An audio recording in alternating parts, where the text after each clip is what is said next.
ерекше қонақ. Егер сізді таныстыру үшін үш сөз керек болса, қалай таныстыратын едіңіз өзіңізді? Ұзын, коммуникабельный. Үш сөздің арасында ұстаз деген жоқ па? Жалпы өміріңізде сюжет, повороттар көп болған. Физика деген мамандықты таңдадым. Физика деген бағытты грантқа түсу үшін ғана. Адамның мақсатының өзгеріп отыруы, ол адамның дамып жатқан белгісі дейді. Жалпы өзіңіз таптым деп ойлайсыз ба? Өз-өзімнің мамандығымды таптым деп есептеймін. Өйткені ағылшын тілінің саласында жүрмін, осы қазанның ішінде жүрмін, пісіп қайнап. Кентаудағы мектепте краш ұстаз, Қазақстанға міндетті түрде осы нәрсені енгізу керек деген қандай жүйе болды? Қылмыс деңгейі 0%. Аризона штатындағы күн ыстырақ па, әлде мектептегі тәртіптің қызуы ыстырақ па? Екеуіне де киіп жатсыз ба? Екеуіне де жақсы киіп келдіңіз. Жақсы киіп келдім, маған да қазір киіп жатырмын ғой, қызар. Армысыздар, сіздермен бірге Бастау подкаст. Біздің бүгінгі подкастымыз ерекше. Неге ерекше? Өйткені бізде ерекше қонақ Кентау қаласындағы Бастау мектебінің директордың тәрбиесі жөніндегі орынбасары және ағылшын тілі пәнінің мұғалімі Сансызбай Алмасұстаз. Қош келдіңіз подкастқа. Қош көрдік, таныстар. Біздің подкастқа шақыртуымызды қабылдағаныңызға үлкен рахмет, уақытыңызды бөліп келгеніңізге рахмет. Жалпы жаңа сіз таныстырып жатырмыз. Бұл біздің мектебіміздегі негізгі қызметіңіз, бірақ сіздің бойыңыздағы таланттармен айналысатын хоббиларыңыздың санына жете алмай отырмыз. Соның үшін сізге бір бұйымтай айтқым келеді. Егер сізді таныстыру үшін үш сөз керек болса, қалай таныстыратын едіңіз өзіңізді? Ұзын, коммуникабельный десем болады. Және де гитарист десеңіздер болады. Талант деп өзіңіз айтып қалдыңыз. Бойымыздағы нәрселерге қатысты. Үш сөздің арасында ұстаз деген жоқ па? Ұстазға өзімізді енді, ұстаз деген бір ұлы сөз ғой, ұстаз деген сөз. Енді бұл сөз, біз мектепте осы сөзді қолданғанымызбен, бұл сөзге жеке өз басым 100% лайықпын деп ойламаймын, бірақ болмасаң да ұқсап бақ деп айтып жатады ғой қазақта. Барынша болсын ұқсауға тырысамыз, бірақ жеке өз басымды ұстазым деп бір жаңағы көкірегімді керіп айта алмас едім. Біз ерекше қонақ деп айтып жатырмыз сізді. Бірнеше оқу орындарын бітірген екенсіз. 2 мамандығыңыз бар. Мен үшін өте ерекше. Жалпы өміріңізде сюжет, повороттар көп болған, иә? Яғни техникалық мамандықтан педагогикалық бағытқа ауысып кету үлкен бір тәуекел, үлкен бір қадам деп айта аламын. Жалпы бұл қайдан келген шешім? Қалай ауысып кеттіңіз педагогикалық бағытқа? Негізі мектеп оқып жүрген кезде 11-ші сыныпта, 10-ші сыныпта енді менің мамандығым ағылшын тілі болған басында. Сөйтіп, білесіздер, ұбт-да қазіргі таңда да дәл солай, ол кезде де солай болған. Ағылшын бағытынан бір грант деген қиын еді, қол жету қиын еді. Және де ол кезде бізде 125 сұрақ тұғын, 125 сұрақтың 25-і алгебра. Қазіргі таңда алгебра жоқ, математикалық сауаттылық қой, 10 сұрақ жауап бересің. Ол кезде 25 сұрақ алгебра еді. Мен өзім есептен өте нашар едім. Есептен өте нашар болғам. Сол себепті сол кездегі мұғалімдерімнің айтуы бойынша, ата-анамның айтуы бойынша грантқа түсуің қиын болады. Грант жақсы, грант оқыған дұрыс, қиналмайсың деп сондай әңгімелер жаңағы Абай Құнанбаев айтады ғой. Адамға шешім жасауына ортасы әсер етеді, ата-анасы әсер етеді, достар әсер етеді деп сондай әсерлер болды. Сол себептен физика деген мамандықты таңдадым. Физика деген бағытты грантқа түсу үшін ғана. Негізгі себеп осы. Бірақ кейіннен бакалаврды аяқтап жатқан кезде қайттан ағылшын тіліне көңіл бөліп, ағылшынды жалғастырып кеткен жайым бар. Жалпы магистратураны 2 рет бастағансыз. Иә? Яғни өзіңіздің бірінші жоғарғы мамандығыңыз осы жеңіл көліктерді жөндеу мамандығы, қателеспесем, иә. Одан кейін екінші осы екі шет тілі пән мұғалімінің магистратурасы. Бірақ бұл екеуі де сіз тоқтатпаған. 4-ші рет қайтадан тапсырып, осы ағылшын тілі пән мұғаліміне Шымкент университетіне оқуға тапсырып аяқтаған екенсіз, яғни екінші жоғарғы біліміңіз. Жалпы неге бұл нәрсені айтып жатырмын? Қазір осындай дүние жасап жатқан жастарға кейбір аға буын өкілдері сын көзқараспен, сын пікірлер айтып жатады. 4 жыл оқыдың ба, 4 жыл өміріңді арнадың ба, болды сол мамандықпен кет. Сол бір мамандыққа уақытыңды арнадың, енді ары қарай оны жұмыс істейтін кезің келді деген сияқты. сіздің кезіңізде олай сын айтатын, пікір айтатын адамдар болды ма? Немесе оларға мүлдем қарамай, жоқ мен болды ағылшын мұғалімі болуым керек дедіңіз ба? Дұрыс айтасыз, ондай адамдар негізі болды. Ондай адамдар жалпы өмірдің кез келген кезеңінде болады. Балалық шақта болсын, жасөспірім кезде, ересек кезде, қарт кезде де мүмкін біреулер ақыл айтып жатар іс әрекеттерімізге. Ей деп. Ондай адамдар болады. Менің өмірімде де болды. Ата-анам тарапынан да айтқандар болды, достарым тарапынан да айтқандар болды. Бірақ бір жерден бір оқып қалған, естіп қалғаным бар еді. Адамның мақсатының өзгеріп отыруы ол адамның дамып жатқан белгісі дейді да. Мысалы сіз бір мақсатыңыз алдыңызға қойдыңыз, ол мақсатқа жеткен кезде немесе жету оңай болғанын сезген кезде сіз жаңа мақсат жасайсыз деп ойлап. Сондай бір психология қалыптасты да менде. Сосын жаңағы енді адамдар өздерін бір өмір бақи іздеп жататын адамдар да бар ғой. Өз орнын әлемнен. Мысалы ол 50 жас, 60 жас, 70 жасында өз-өзін өнерде тапқан адамдар бар деген сияқты.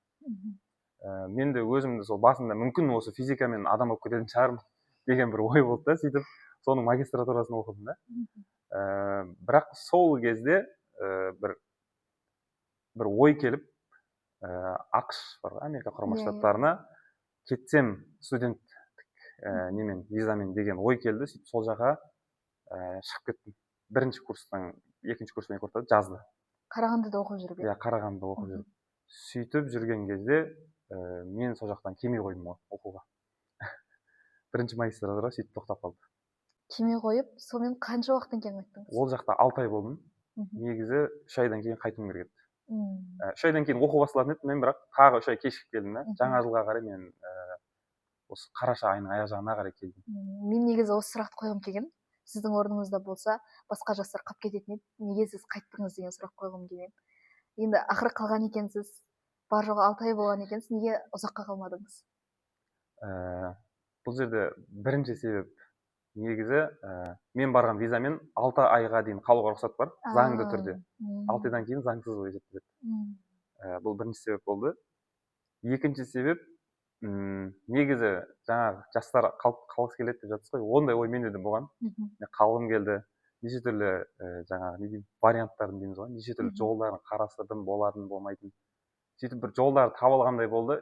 Үйдегілермен ақылдасқан кезде тағы да жаңағы нәрсе үйдегілер әсер етіп, үйдегілер қой қайт, кейін бір барарсың бұйыртса деді. Сонымен үйдегілердің сөзін екі етпейік деп қайтып келдік қой. Қимай келдік енді, бірақ сонда келдік. Одан кейін қайта бардыңыз ба? Одан кейін қайта бармадым. 2021 жылы бір попытка жасадым. Бір рет тағы байқап көрдім өз бағымда визаға тапсырып. Бірақ ол кезде сол коронавирустың кезі болды дағыны. Ол кездегі ақш-қа баратын визалардың саны азайды.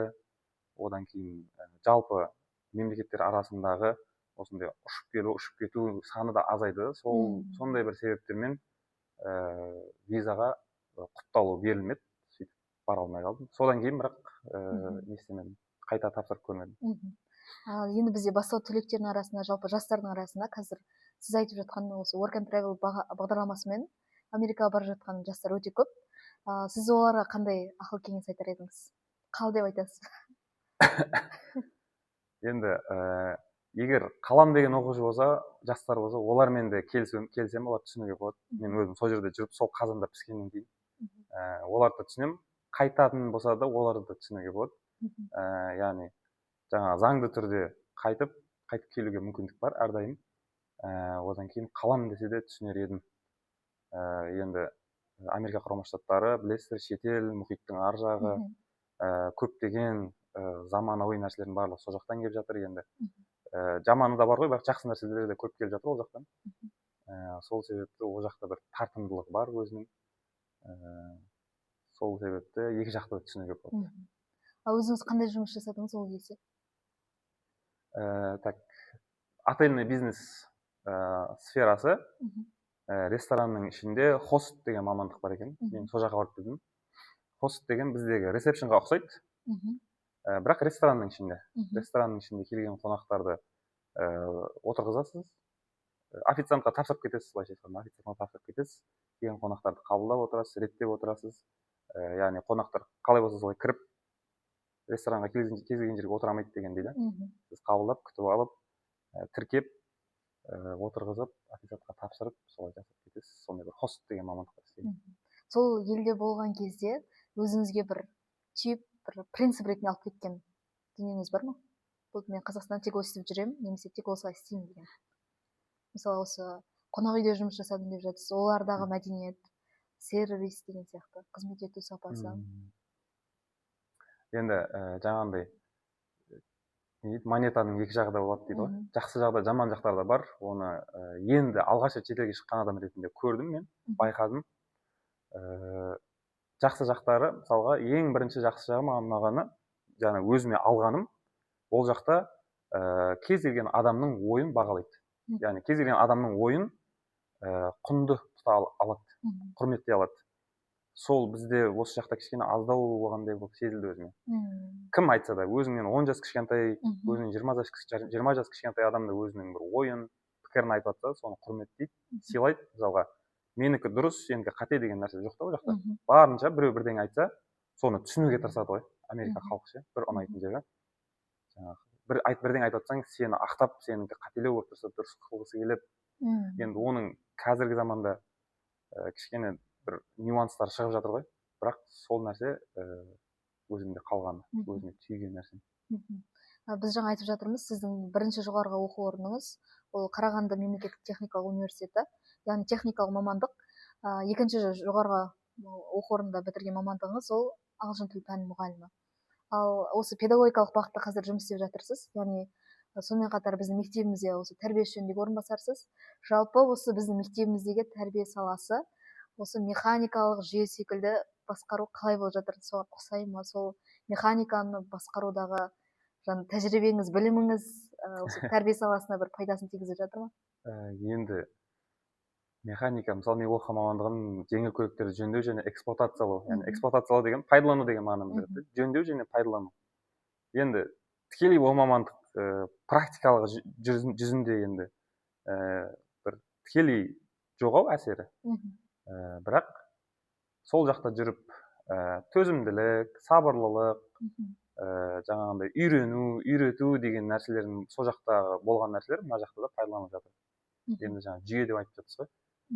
Механикалық жүйе, бұл мектептің ішінде бір шынымен жүйе.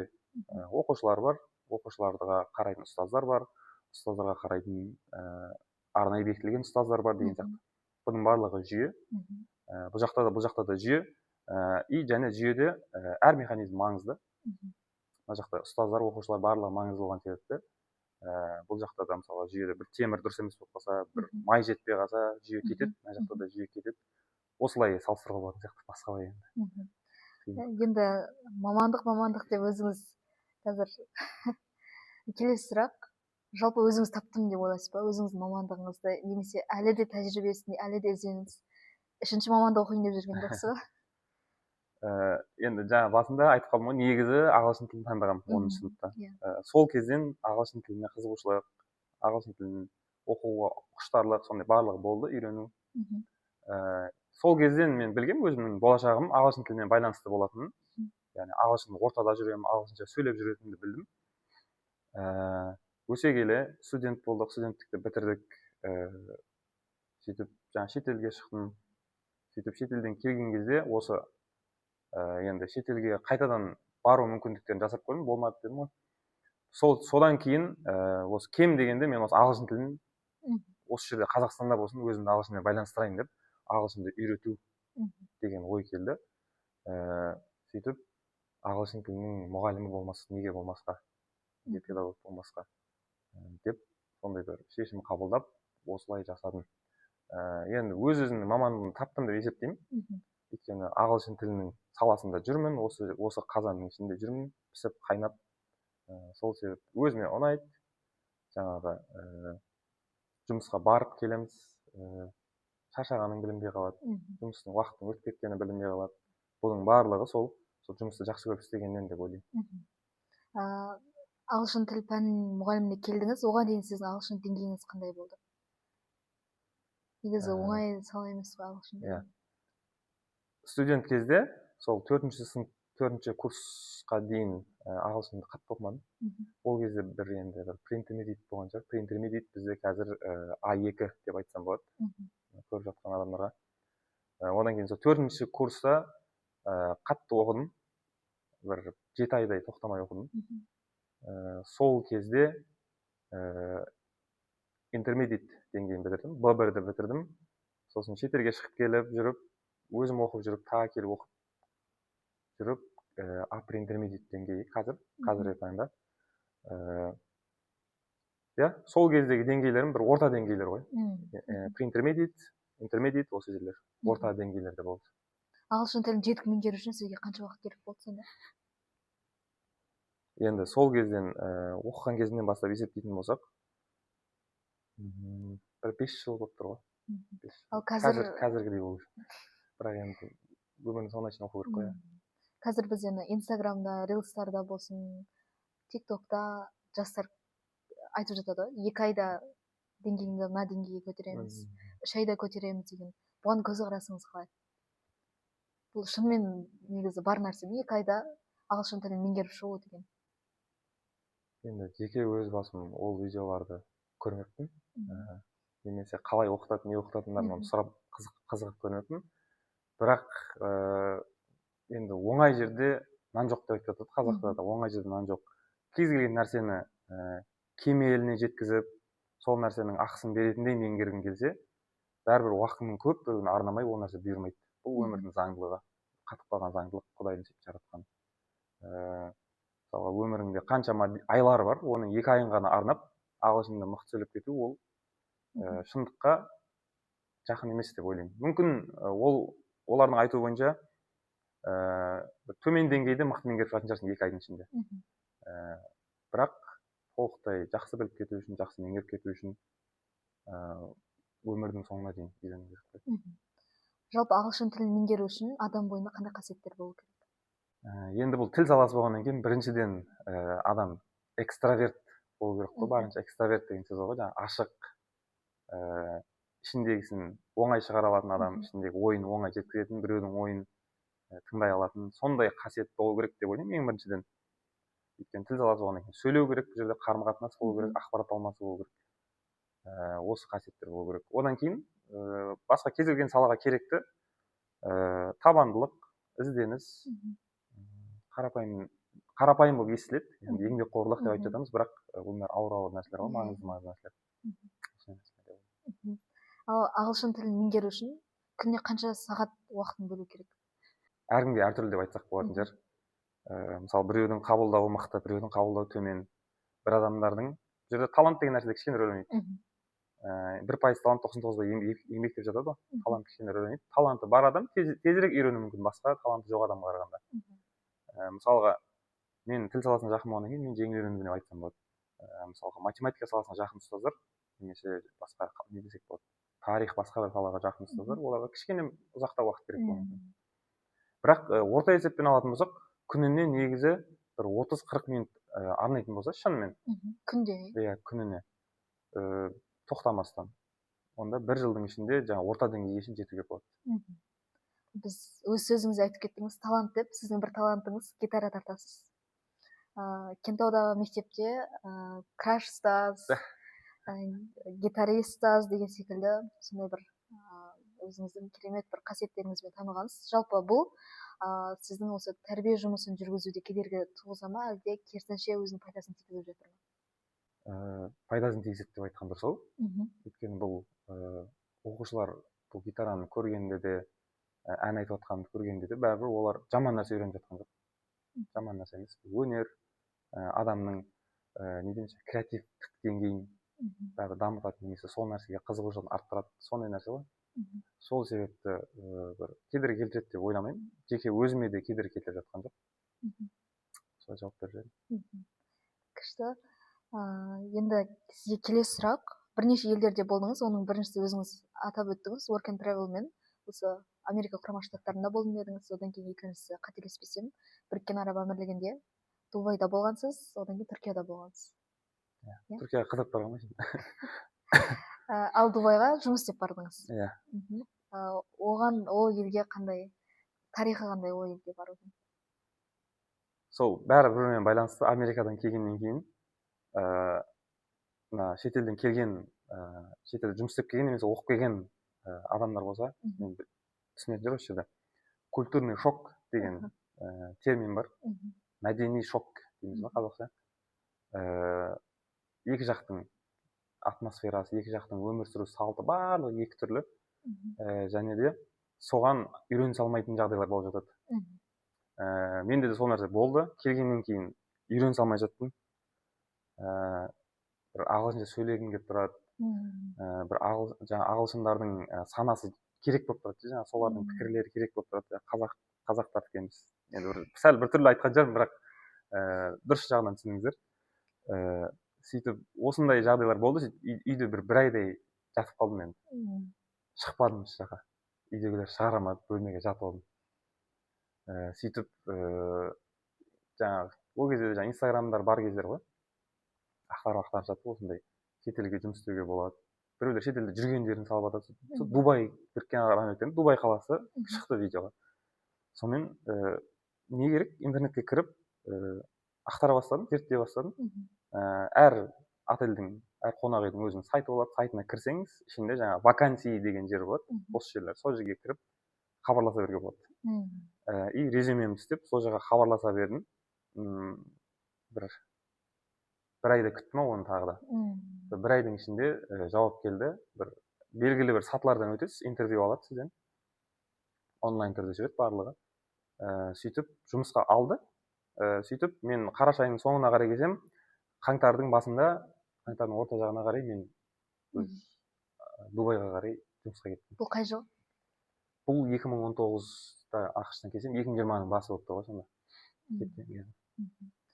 Осы 3 елді айттық. Осы 3 елдің ішінде сізді тұлға ретінде қалыптастырып, енді үйтіп айтуға бір ұзақ уақыт емес, әрине, бірақ тұлға ретінде қалыптастырып, бір сілкіп оянуыңызға, бір жаңа көзқараспен қарауға итермелеген қай ел? Енді мен осы басқаларына қарағанда Біріккен Араб Әмірліктерінде көбірек уақыт болдым. Ол жақта 2,5 жылдай уақыт болдым. Осы жақ көбірек әсер етті. Енді көп болғаннан болуы мүмкін бір жағынан. Бір жағынан ол жақта Дубайды білесіздер өздеріңіз, арабтар, мұсылман халық. Біз қазақтарда да жаңағы төл дініміз дейміз, мұсылманшылық, исламда. Осы нәрселер әсер еткен болуы мүмкін. Ол жаққа жақындастық көп болды адамдармен, жалпы әріптестермен де, коллегалармен, қонақтармен де, барлығымен. Сол жақтан көбірек нәрсе алдым деп айта аламын. Көбірек жүрген себеп болуы мүмкін, немесе жаңағы айтқан себептен болуы мүмкін. Демек, қазір Дубайға қыдырып барсаңыз, немесе өзіңіздің әріптестеріңізді апарсаңыз, бес саусағыңыздай біліп, аралатып, өз еліңізде жүргенде жүре бересіз. Солай деуге болатын шығар, енді 100% білмесек те, туристердің бәрі қай жерге барған дұрыс, сол жерлердің барлығына өзіміз білеміз, сол жерге апарсақ болады. Достарымды ертіп апарған кезімде бар, бір рет. Солай барған. Енді Дубай маған қатты әсер етті деп жатырсыз. Ал сол әсер еткендердің ішіне Қазақстанға міндетті түрде осы нәрсені енгізу керек деген қандай жүйе болды? Мысалға, көбіне мұнаймен салыстырып жатады Қазақстан мен Дубайда. Сіздің ойыңызша қалай? Енді ойыма, дәл сіз сұрақ қойған кезде ойыма ең бірінші түскен рухани жағынан бір нәрсе болып тұр. Адамгершілік жағынан. Халық, естіген болсаңыздар, Дубайда, жалпы Біріккен Араб Әмірліктерінде ненің деңгейі, қылмыс деңгейі 0%. Қылмыс деңгейі 0%. Мүмкін енді 0 деген өтірік шығар, бірақ 0 мен 1-дің арасы. Қылмыс өте аз, 0. Өзіңіз көрген жоқсыз? Иә. Өз көзіммен көргем. Двордың алдына, есіктің алдына машиналардың ішінде кілт қалады, құлттамай кете береді. Немесе бір зат қалып кетсе бір жерде, қоғамдық жерде ешкім тиіспейді. Күзетші жерде тиіспейді, сол жерде тұра береді. Иесі келіп алып кетеді. Өз басымнан өткен бір мешітке барғанбыз. Мешітке барған кезде бір кішкентай бір сумкам сияқты нәрсе болған. Соны ұмытып кеткен екен. Ол еще мешіттің сыртындағы жерде қалып кеткен. Аяқ киім қоятын жерде ол далада да. Бір күн, 2 күн өтті, таппадым, қайда екен білмедім. Мешітке барған кезде, может, қалған шығар деген оймен бара салдым. 3-ші күні 2 күн өтіп кетті. барсам сол жерде тұр ғой, қалай қойдым солай тұр ғой. Қойып аяқ киім киіп жатқан кезде қойғанмын, сол күйі тұрған екен. Ана жерде мен алып жатсам мешіттің тазалықшысы тұр. Сөйтіп маған ұстап, маған 2 күн бұрын қалдырып кеттім, әлі тұр екен десем, бізде осындай ғой деп айтып жатады жаңағы тазалықшы. Осы нәрсе бір керемет нәрсе. Бізде де сондай болса, адамгершілік жағынан, рухани жағынан, адалдық жаңағы біреу көріп тұрғандай ше, жасырын емес, біреу көріп тұрғандай сезімде болып, сол нәрсеге біреудің затына өзінің затындай қараса. Екіншіден, енді ол жақ бүкіл жағынан өте жақсы дамыған ғой. Метро бар, жаңа қоғамдық көліктер дейміз, жалпы халықтың жағдайы. Мысалға Дубайда, Біріккен Араб Әмірліктерінде налог, бизнестің налогы 0%. Жеке бизнесіңіз болса, сіз налог төлемейсіз мүлдем мемлекетке. Ол нәрсені әкелуге болады енді. Бірақ енді бәрібір мемлекетке қарай ғой енді, басшыларға қарай, мемлекеттің жағдайына қарай. Ол жақтың жағдайы жаңа мұнай деп айтып жатсыз, мықты болып қалуы мүмкін шығар. Бізде де мұнай бар ғой. Қайда кетіп жатыр десеңізші. Иә. Осы екі нәрсе есіме түсіп тұр сіз айтқаннан кейін. Енді біз осының алдында сіз Америка құрама штаттарында, Аризона штатында болдыңыз. Сізге сұрақ, Аризона штатындағы күн ыстырақ па, әлде мектептегі тәртіптің қызуы ыстырақ па? Так, екеуі де біз бір ерекше өзіндік орны бар ыстық деп айтайыншы. Екеуі де адамды дұрыс жаққа қарай пісіретін ыстық қой. Мысалы, Аризонадағы ыстыққа сіз физикалық түрде пісесіз, ағзаңыз мықты болады да, деп айта салайыншы. Мектепте тәрбие ісінде пісесіз, ыстықта қайнайсыз, ата-аналар бар, оқушылар бар, мұғалімдермен де кейбір кезде жұмыс істеу керек болып жатады. Бұл жерде өзі жаңағындай ішкі қасиеттер жағынан пісесіз. Екеуі де плюс деп айтуға болады. Екеуіне де киіп жатсыз ба? Екеуіне де біреуіне киіп келдіңіз. Жақсы киіп келдім, мынаған да қазір киіп жатырмын ғой, қызығады. Жақсы. Келесі сіздің хоббиларыңызға тоқталғым келіп отыр. Тамыз айынан бастап, қателеспесем, сіз жүгіруді қолға алдыңыз. Бақылап отырамыз. Көреміз, бізде жүгіру керек дейміз. Жалпы жүгіруге қалай келдіңіз? Қайдан ой болды жүгіру деген? Ол жүгіруге келу негізі осы бастауға келгеннен басталды деп айтсам болады. Мен бастауға келгенмен осы 2-ші жыл, Құдай қаласа. 2-ші жыл басталып жатыр. Бастауда бізде Қадыр деген жігіт жұмыс істейді. Қадыр деген жігіт жүгірумен айналысады екен. Сол жігіттің инстаграмына тіркеліп, енді әріптестер болғаннан кейін бірге инстаграмдарына тіркеліп байқадым. Ол жігіт жиі жүгіріп жүрді. Жаңа сторис дейміз ғой, стористардан салып жүрді. Сол нәрселер кішкене жай әсер етті. Сонда 1 жыл қараппын ғой. Сторис 1 жыл қараппын, 1 жылдан кейін әсер етті. 1 жылдан кейін әрекет жасауға ықпал етті. Бірақ оған дейін жай ақырындап басталған нәрсе ғой. Сол нәрсе әсер еткен нәрсе. Біреудің мысалы болып тұр ғой сонда. Біреудің мысалын көру арқылы өзім содан шабыт алып, сол нәрсеге деген бір қызығушылық бастап жазып кеттік. Енді осы жүгіруді бізде көп интернет желілеріне психолог, коучтар айтып жатады. Адам жүгірген кезде күшті бір ойлар келеді, инсайт келеді деп. Сізде сондай болды ма? Бір күшті ойлар келеді. Шынымен сондай. Сондай ма? Жүгірген кезде енді басында келе қоймас енді. Басында ырсылдап, тырсылдап, терлеп жүресіз ғой ең алғашқы кезде. Бірақ бір жүгіргеніңізге бір ай, 1-2 апта асқаннан кейін ағзаңыз үйренеді. 5 километр, 10 километр жүгіруге үйренесіз. Сол кезде жүгіріп жүрген кезде жаңағындай басқа нәрселерге мән бере бастайсыз. Жан-жаққа қарай бастайсыз. Немесе өз ойыңызбен, қабырғаңызбен кеңесе бастайсыз деген сияқты. Сондай кездерде шынымен бір идеялар келіп жатады. Мен осыны жаңағы не жаққа қарай пайдаланамын. Сабақта не істесем болады? Оқушыларға не істесем болады? Немесе жалпы осы тәрбие саласында қандай бір идея жасасақ болады, қандай бір жаңаша нәрсе істесек болады, немесе бір мәселелер болып жатса, сол мәселеге қандай шешім тапсақ болады деген нәрселерді ойлап жүрем. Шынымен келеді. Шынымен құр үйде отырғаннан гөрі сол кезде біраз идеялар келеді. Ол рас. Жүгіріп бастаған кейін сіз марафонға қатыстыңыз, Шымкент марафонға. Одан кейін Түркістан марафонға қатыстыңыз ба? Иә. Қатыстыңыз, иә. Демек, сіз уже бастап тамыз айында 2 марафонға қатысып үлгердіңіз. Жалпы марафонның әсері де өте ерекше. Өзіңді бір чемпион сияқты сезінесің мәреге жеткен кезде. Жалпы осы марафон мен педагогиканың арасында ұқсастық бар ма? Ұқсастық Екі салада. бар. Қайсы десеңіз, бұл жерде негізгі ұқсастық табандылық деп ойлаймын. Марафонда жүгірген кезде жалпы жүгіруден бөлек кез келген спорт түрі, өзіңізді физикалық тұрғыда қинайтын спорт түрлері табандылықты талап етеді. Ұстаздықта да солай. Ұстаздықта бір оқушыға түсіндіріп жатасың, кейбір кезде бір барыңды саласың. Кейбір жағдайларда кейбір оқушылар, енді бәрі ондай деп айтпаймын, арасында болып қалады. Түсінбей жатады. 3 рет түсіндірсең, 5 рет түсіндірсең, 10 рет түсіндіру керек болып қалады. Сондай кезде табандылық керек та. Сол жағынан ұқсастығы бар.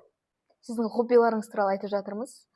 Жаңа спорттан марафонда жүгіруді айттық. Жалпы сіз спорттан сонымен қатар волейбол және футбол ойнайды екенсіз. Солай ғой, иә? Ойнаймын, бірақ жақсы ойнаймын деп айта алмаймын енді. Осы екі спорт түрінде сіз қай позицияда тұрғанды ұнатасыз? Футболда гол салғым келеді, шабуылшы болғым келеді, сол себепті. Футболда шабуылшы деп айтар едім енді. Волейболды қатты ойнамаймын. Сетканың түбінде тұратын позиция бар ғой, сол ғана ұнамайды. Ұнамайды дейсіз? Сол ғана ұнамайды.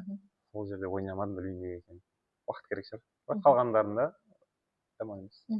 Енді сіз позицияңызды бекер сұрап жатқан жоқпын. Дәл осы сіз айтқан позициялар мен қазіргі кәсіби роліңіздің екеуінің арасында қандай параллель байқауға болады? Жаңа спорттағы позициялармен ба? Иә, волейбол, футболда. Ұқсастық па сонда параллель деп отқаным? Иә. Енді футболда да, волейболда да кез келген позицияда адам бекерден бекер қойылмаған ғой. Әрқайсысының өзінің рөлі бар ғой. Әрқайсысы маңызды. Сол себепті мұғалімдікте де сол барлық нәрсе, не нәрсені жасау керек, мысалы менен не талап етіледі, соның барлығы маңызды деп айтар едім. Енді ұқсастықтар қалай ұқсатарымды білмей тұрмын ғой. Футболда гол соққан жақсы көремін дедім мен. Алда болған жақсы көремін, нападениеде, шабуылда. Мұғалімдікте де соны айтып көрсек, оқушыларымның бір жарып шыққанын, одан жақсы нәтиже бергенін, жақсы ат алып келгенін алғым келді. Сол себепті 11-ші сыныпта сабақ бергім келеді деймін ба, не деймін, төмен сыныптарға емес. Ол үш мектептің арасында жарыста да байқалатын шығар, иә, ол қасиет, ол қабілет. Мысалы, алдымызда білім сайысы келе жатыр. Оның алдында күзгі спартакиада өтті. Кентау өзінің өте жақсы дайындығын көрсетті. Оның барлығы осы сол басшылық құрамда, негізгі ұстаздар құрамындағы сол өздерінің позицияларының мықты болғаны, лидер болуға, бірінші болуға ұмтылысының бір көрінісі деп айта аламын. Сол үшін сізден осы нәрсені сұрап жатқанбыз. Жалпы спорттағы позицияңыз бен кәсіби роліңіздегі позиция екеуінің қаншалықты ұқсастығы бар деп. Енді сіз командалық ойындар ойнайсыз. Марафонда негізі командалық спорт жарысына жатады, өйткені қасыңыздағы адамдардан озу үшін, одан кейін футбол, волейбол болсын. Енді осы командалық ойындар, сіз басшылық құрамның ішінде барсыз, яғни тәрбиесі жөніндегі орынбасары. Осы командамен жұмыс істеуде қаншалықты пайдасы тиіп жатыр? Спорттың ба? Иә, командалық спорт түрлерінің. Енді екі жақта да топпен жұмыс істегеннен кейін, топтың ішінде жұмыста ең бірінші өзара түсіністік қой. Бір-бірімізді түсіне білуіміз керек, бір-бірімізге айтып отыруымыз керек, хабарлап отыруымыз керек. Екі жақта да дәл солай. Футболда, волейболда доп мен мұндамын, маған бер деп хабарлап отырған сияқты, мектепте де мына жақта мынандай мәселе болып жатыр, қараңыз, болмаса мен мынаны алдым, бұған қарамай ақ қойыңыз, басқа жаққа қарай беріңіз деп ұстаздармен бірге солай жұмыс істеуге болады. Өте күшті. Енді біз жаңа жоғарыда айтқан сұрақтардың барлығы сіздің өзіңіздің оқыған мамандықтарыңыз бойынша, хобби, таланттарыңыз бойынша. Енді келесі сұрақ, ол сіздің қазіргі жұмыс істеп жатқан негізгі мамандығыңыз, яғни ағылшын тілі бойынша сұрақ қойғым келеді, яғни қызықты сұрақ, сіздің жеке пікіріңіз. Егер қолыңызда бір адамға автоматты түрде сөйлетуге мүмкіндік беретін кнопка болса, мектептегі қай ұстазды таңдар едіңіз? Ағылшын тіліне сөйлетуге ма? Иә.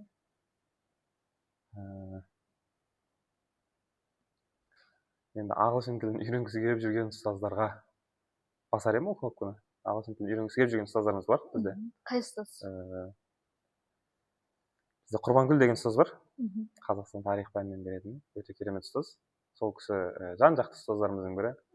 Тіл үйренуді қолға алып жатыр қазір. Осындай мүмкіндігім болса, сол кісіге пайдам тисін деген ниетпен сол кісіні басшы ретінде. Өте күшті. Құрбанкүл апай, көріп отырсаңыз, сізге күшті мүмкіндік сыйлағысы келеді, бірақ өзіңіздің тәжірибеңізбен, біліміңізбен бөлісудің өзі үлкен бір алтын кнопка деп есептеймін. Келесі сұрақ, егер ағылшын алфавитінен бір әріпті алып тастау мүмкіндігі болса, қай әріпті алып тастайтын едіңіз? Дауыссыз әріптердің бірін алып тастауға болады ғой. Өйткені дауысты әріптердің барлығы буын жасайды, сөз жасайды, олар маңызды деп. Дауыссыз әріптерден бір соңғы бір X па, Z па алып тастайықшы. Ренжістерден жіберсін. Жақсы, келесі сұрақ. Егер сізге бір супер қабілетті ие ұстаз болу мүмкіндігі берілсе, қай қабілетті таңдар едіңіз? Көрінбейтін ұстаз боласыз ба? Телепортация жасау деп айтсам болады ма? Оқушыларды сабақ барысында. Так, оқушылар бүгін Америкада оқимыз, кеттік. Так, оқушылар бүгін Англияда оқимыз, кеттік. Деп ағылшынша сөйлейтін елдерге апарып, сол жерде бір жерге отырғызып қойып. Қиял ғой, сіз айтқаннан кейін. Өте күшті. Телепортация дейсіз. Мен де тура солай сабақ өткім келіп кетті. Сіз айтқансыз. Жақсы, енді сізге түйінді сұрақ. Сіз үшін ең батыл адам деген кім? Ең батыл адам.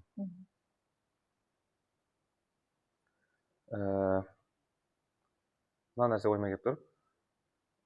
Өзінің қателігін көре білсе, және біреудің қателігін кешіре білсе деген нәрсе келіп тұр. Ең батыл адам сияқты. Өзінің қателігін көріп, мойындай білген, және біреудің қателігін көріп, бірақ соның кешірімін таба білген адам ең батыл адам деп ойлаймын. Ал өзіңізді батыл адам деп есептейсіз бе? Кейде. Адам болғаннан кейін елі-дейлі.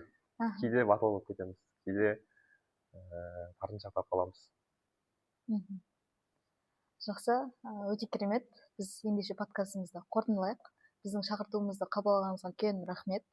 Осындай біздің бастау мектебіндегі ең заманауи, ең тәжірибелі, көрген білгені көп ұстазыңыз болып жүре беріңіз. Сізден аларымыз өте көп. Сізді жалпы подкастқа бекерден бекер таңдаған жоқпыз. Яғни көп білгеннен емес, көп көргеннен сұра дейді ғой. Сіздің көргеніңіз көп деп таңдадық. Біздің шәкірттерімізге сіздің біліміңіздің пайдасы тие берсін. Осы подкастымызды көріп отырған әрбір көрерменге осы жерде айтылған сөзден ойдан ұмтылыс туды деген ниеттеміз. Біздің ұстазымызды көріп отырсыздар, ешқашан қателік жасаудан қорықпаған, барлық бойында таланты бар, неше түрлі хоббилармен айналысады, небір елдерді көрген, тәжірибе алмасқан. Сіздер де батыл қадам жасауға, батыл адам болуға қорықпаңыздар. Өте қуаныштымыз, үлкен рахмет сізге тағы да. Ал біздің көрермендер, сіздердің пікірлеріңізді күтеміз. Біздің Алмас ұстазымыз сіздердің пікірлеріңізді міндетті түрде оқитын болады. Жақсы, келесі кездескенше.